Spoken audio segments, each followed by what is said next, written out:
Hello, everybody, and welcome to episode 5, all about the veterinary behavior treatment plan. So this is a pretty important episode, and I want to give you an overview of the methodology that I use when I come up with a treatment plan for a veterinary behavior patient.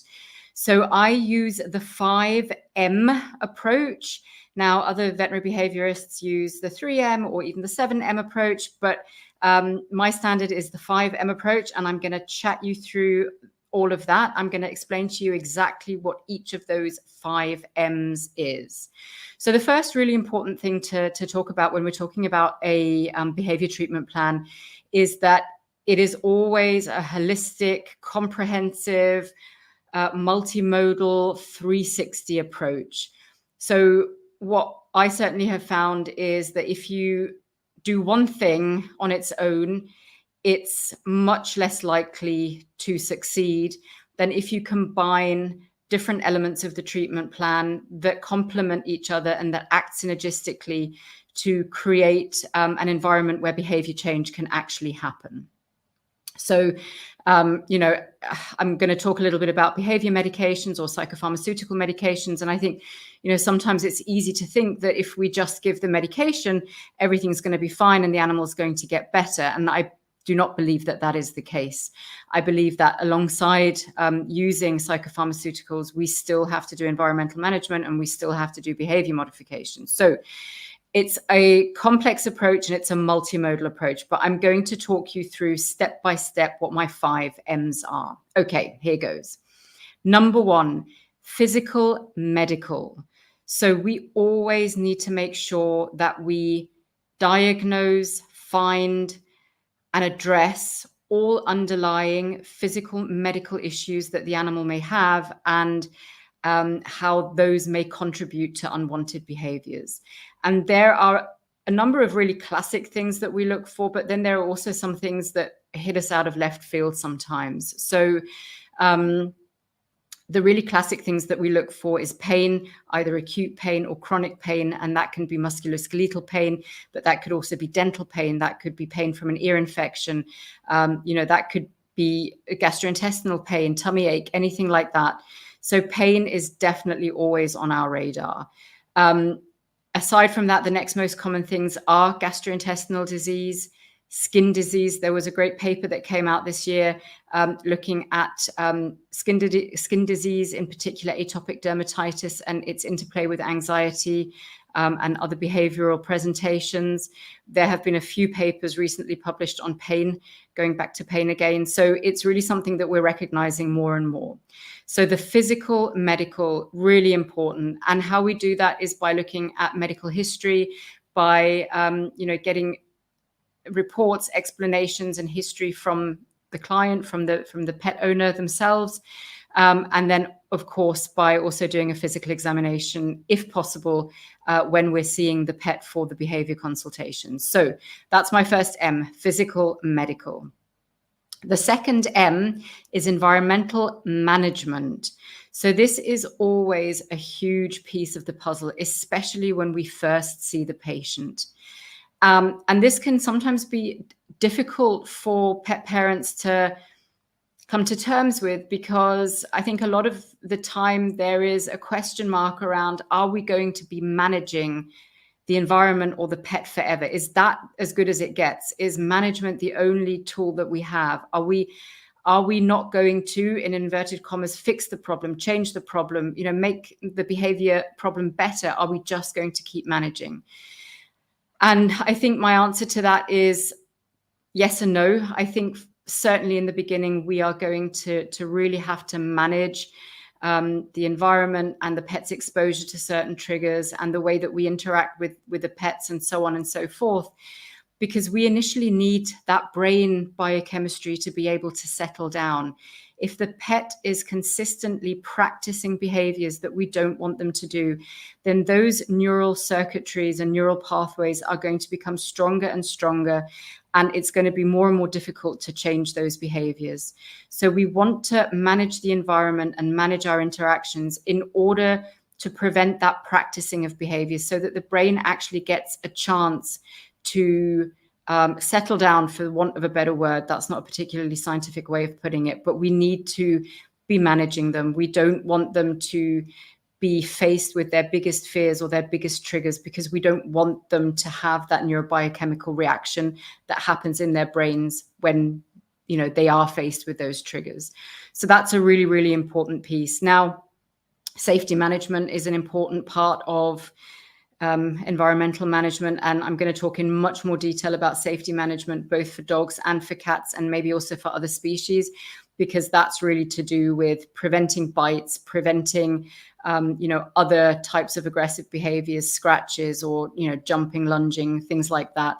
But in particular, when we have vulnerable people in the household, whether that's young children or perhaps elderly family members, or when we have unfamiliar people coming to the home, such as visitors, that safety management piece is a really important piece of environmental management. So that's my M number 2, environmental management. M number 3 is behavior modification. And you heard us in episode 2. If you haven't listened to episode 2 yet, please go ahead and check it out. It's where I have a really amazing conversation with my trainer that works with me, Ilse, where we really explain how she implements that behavior modification element of the treatment plan. So behavior modification essentially is an AKA for training or for learning new behaviors. And sometimes this is the part of the treatment plan that perhaps comes in last, because we want to ensure that the animal is actually in a state where they can learn new things, where they are able to make new and better associations. And in order to do that, in some cases, we need to influence brain neurochemistry. We perhaps need to work with psychopharmaceutical medications first before that learning can happen.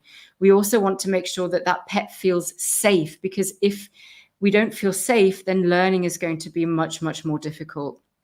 So the behavior modification piece is the learning of new behaviors, essentially the training part. And this is the piece that many, many pet parents want to jump straight in with.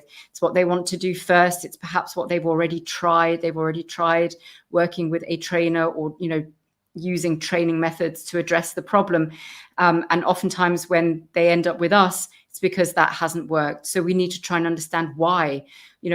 Why is that pet not in the right frame of mind to be able to learn new things? And that usually comes down to either feelings of safety, perhaps physical medical presentations, and brain neurobiochemistry.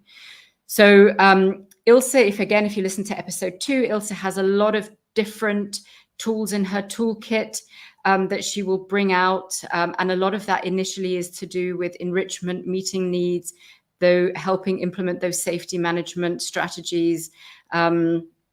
So that might, for example, include crate training or muzzle training. So those are often the foundational pieces. Enrichment, calm work, creating safe zones for the animals to be able to go and actually relax and, settle and feel safe and be more settled. So that is item number 3, which is behavior modification. And like I said, an interesting one, because it's often what clients want to lead with, but actually it's probably the last thing that we usually implement. My 4th M is medications, supplements, pheromones, and diets.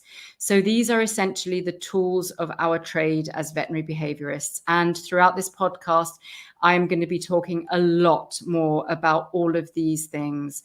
So behavior medications, also known as psychopharmaceuticals or psychotropic medications, you might hear different terminology being used for them. This is really where veterinary behaviorists come into their own. This is really where we excel, where we are trained to always keep up to date with the newest and most modern ways of using those medications. We also understand how to make their use safe. We also understand that we have to monitor patients closely when we first start them on those medications. We also understand, that not every medication is suitable for every patient, and which medication perhaps to choose in the first instance. So this is really where veterinary behaviorists can be of massive, massive help in these behavior cases. Aside from medications, we do have natural supplements. There are a few that I like in particular. We also use pheromone products, and we can also use diets for various presentations. And like I say, I'm going to go into all of those in much, much detail in upcoming episodes. So that's my fourth M. And then my fifth M is monitoring. And this is one that you perhaps wouldn't think so much about, but it's so important that we monitor progress or lack of progress. If we're not monitoring subtle changes that are occurring, we don't know if our treatment plan is working or not. And if it's not working, we need to go back and we need to look again. Is there something that perhaps we've missed? Maybe have we missed an underlying medical problem that we haven't yet addressed? Or, is maybe the medication that we've chosen not working for that individual patient? But we really need to monitor how things are progressing. And because changes can be so subtle when it comes to behavior, it can sometimes be difficult for pet parents, guardians to notice those changes on a day-to-day level. So I have a whole bunch of resources that are monitoring tools, good day, bad day diaries, specific trackers where I get pet guardians to actually track frequency, intensity, duration of certain behaviors, so that when we look back over time, we can see, oh my goodness, my dog 6 weeks ago, my dog was barking 50 times a day. Now they're only barking 20 times a day. So we are moving in the right direction. But similarly, we also want to know if nothing changes or potentially if things get worse. And again, those are things that we need to see. We need to see patterns evolving. We need to see that on some kind of a monitoring tool or a tracker. I think in behavior medicine in particular, it can be quite difficult for us to get objective data and to get numbers around things. I think behavior can sometimes be seen as such a subjective topic, and it's very easy to create stories around behavior problems. Whereas what we actually need to be doing, especially as vets, and we're so used to this as vets, is to be looking at things that we can actually measure. Number of incidents, duration. Was my dog, barking incessantly for 5 minutes, but now that's reduced to maybe only a minute or a couple of woofs before they're able to be distracted or they settle back down again. So all those things are important. So again, we're looking at frequency, duration, intensity, and recovery. Those are always the 4 parameters that we're looking to measure. And those monitoring tools are hugely important. And I have to say, I give huge credit to learning this skill to my amazing supervisor and mentor, Dr. Kirsty Sexel. She always, spoke to me about monitoring and about getting these numbers and getting the data so that we can actually see if what we're doing is working or not. I also think this is perhaps a really good thing for maybe trainers or non-veterinary behaviorists to think about. If you feel at any point when you're working with an animal, whether that's a dog or a cat or another species, if you have the feeling that there might be an underlying physical medical problem and you want to communicate that to a vet, using numbers or data or really kind of objective descriptions is usually the thing that will help vets the most, because we have been taught and trained over our careers to look at that, as I mentioned. So let's say, for example, you suspect that maybe one of the patients that you're working with has underlying pain, then be really kind of descriptive in a very data-driven way about that. Yesterday when I worked with this dog, he bunny hopped 5 times, within the space of 10 minutes. And it was particularly when he was going downstairs and he was dragging his left back leg slightly more than the right.